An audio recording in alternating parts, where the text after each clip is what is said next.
ഇതൊരു കറിയായിട്ടാണ് ഉണ്ടാക്കിയതെങ്കിലും ഇത് വെറുതെ കഴിക്കാനാണ് സ്വാദ് കൂടുതൽ എന്ന് ഞാൻ പറഞ്ഞാൽ ഇതൊരു അടിപൊളി സോയാ ഡ്രൈ മഞ്ചൂരിയാണ് കേട്ടോ. പൊറോട്ടയുടെ കൂടെയും ചപ്പാത്തിയുടെ കൂടെയും ചോറിനൊപ്പവും എല്ലാം ഇത് കഴിക്കാൻ അടിപൊളി ടേസ്റ്റാണ് കേട്ടോ.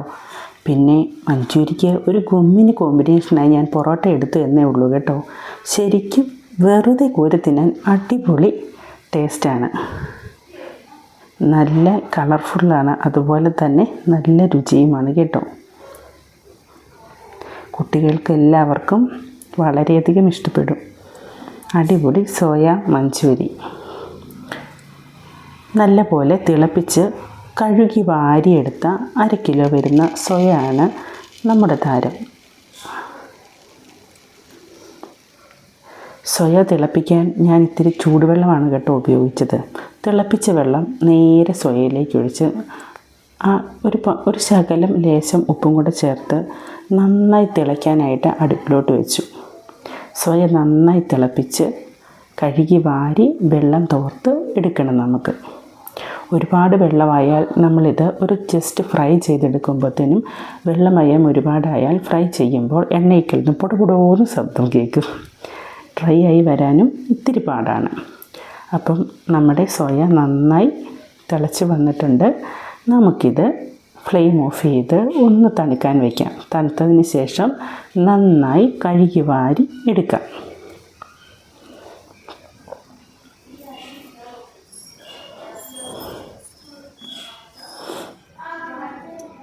അപ്പം നമ്മുടെ സോയ കഴുകി വാരി വൃത്തിയാക്കിയെടുത്ത് വച്ചിട്ടുണ്ട് കേട്ടോ. ഇനി നമുക്കതുപോലെ അതിലേക്ക് ഒരു 1/4 ടീസ്പൂൺ മഞ്ഞൾപ്പൊടി, 1 ടീസ്പൂൺ ഇഞ്ചി വെളുത്തുള്ളി പേസ്റ്റ്, 2 സ്പൂൺ കാശ്മീരി മുളക് പൊടി, 1/2 ടീസ്പൂൺ പെരിഞ്ജീരകം, പിന്നെ അധികം പുളിയില്ലാത്ത 2 സ്പൂൺ കട്ടത്തൈരും 4 സ്പൂൺ മൈദപ്പൊടിയും കൂടെ ചേർത്ത് ഒരിത്തിരി പാകത്തിന് ഉപ്പും കൂടെ ചേർത്ത് നന്നായി നമുക്കൊന്ന് യോജിപ്പിച്ച് കുഴച്ച് മാറ്റി വയ്ക്കാം.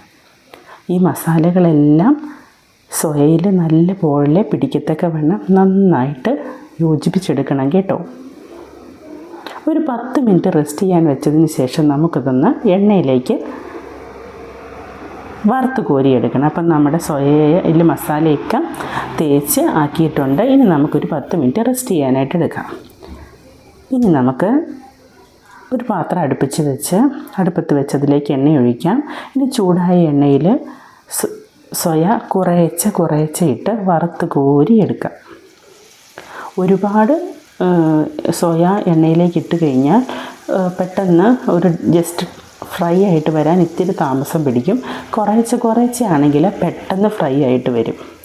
അതല്ല, സോയ നമ്മൾ എണ്ണയിലേക്ക് ഇട്ട ഉടനെ അത് ഇളക്കി കൊടുക്കരുത്. ഇളക്കി കൊടുത്താൽ അതിൽ നമ്മൾ പുരട്ടി വെച്ചിരിക്കുന്ന മസാലയൊക്കെ എണ്ണയിലോട്ടായി പോവും. അപ്പം ജസ്റ്റ് ഒന്നത് എണ്ണയിൽ കിടന്ന് ഫ്രൈ ആയിട്ട് നമ്മൾ തിരിച്ചിട്ട് കൊടുക്കാവുള്ളൂ.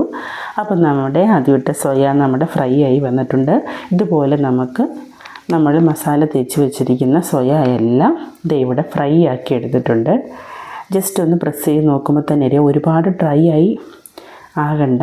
ഇങ്ങനെ കഴിക്കാൻ തന്നെ വളരെയധികം സ്വാദാണ് കേട്ടോ. ഇങ്ങനെ കാണുമ്പോൾ തന്നെ ഓരോന്ന് പിറക്കി തിന്നാൻ തോന്നും. ഇനി നമുക്ക് ഒരു ചട്ടി അടുപ്പത്ത് വെച്ച് അതിലേക്ക് ഒരു ചെറിയ ഇഞ്ചി അരിഞ്ഞതും 3 പച്ചമുളക് അരിഞ്ഞതും കൂടെ ചേർത്ത് ജസ്റ്റ് ഒന്ന് വഴട്ടിയെടുക്കാം.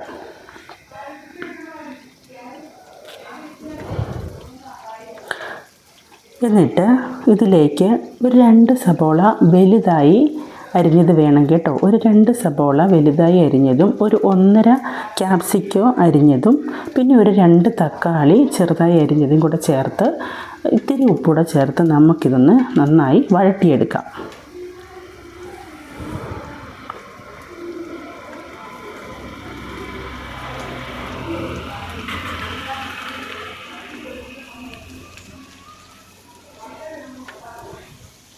നന്നായി വഴണ്ട് വന്ന് കഴിയുമ്പോഴത്തേക്കും അതിലേക്ക് 2 സ്പൂൺ സോയാ സോസും 2 സ്പൂൺ ചില്ലി സോസും 3 സ്പൂൺ ടൊമാറ്റോ സോസും കൂടെ ചേർത്ത് ഒരിത്തിരി വെള്ളവും കൂടെ ചേർത്ത് അതൊന്ന് തിളപ്പിച്ചെടുക്കാം.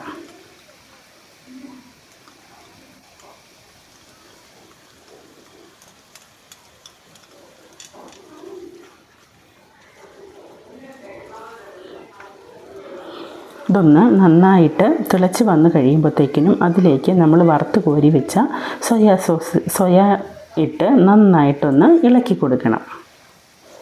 കാണുമ്പോൾ തന്നെ നല്ല കളർഫുള്ളായിട്ടുണ്ടല്ലേ.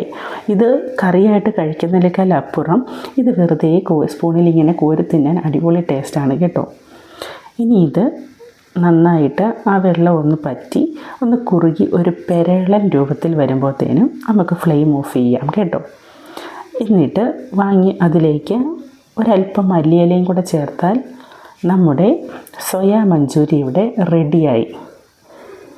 അടിപൊളി ടേസ്റ്റാണ് കേട്ടോ. എല്ലാവരും ഒന്ന് ഉണ്ടാക്കി നോക്കണേ. കാണാനും കഴിക്കാനും വളരെയധികം കളർഫുള്ളാണ് കേട്ടോ. കുഞ്ഞു മക്കൾക്കെല്ലാം ഒരുപാട് ഇഷ്ടപ്പെടും. അപ്പോൾ അടുത്ത ഒരു വീഡിയോയുമായിട്ട് വരും വരെ ബൈ. വീഡിയോ ഇഷ്ടമായാൽ എല്ലാവരും ലൈക്ക് ചെയ്യാനും കൂടെ കൂട്ടാനും സപ്പോർട്ട് ചെയ്യാനും മറക്കല്ല് കേട്ടോ. അപ്പോൾ നമ്മുടെ സോയ മഞ്ചൂരി എല്ലാവരും ഒന്ന് ട്രൈ ചെയ്ത് നോക്കണം കേട്ടോ. ഇഷ്ടമായാൽ നിങ്ങളുടെ അഭിപ്രായങ്ങൾ നമ്മുടെ കമൻറ്റിൽ രേഖപ്പെടുത്താൻ മറക്കല്ല് കേട്ടോ. അപ്പോൾ ഓക്കേ.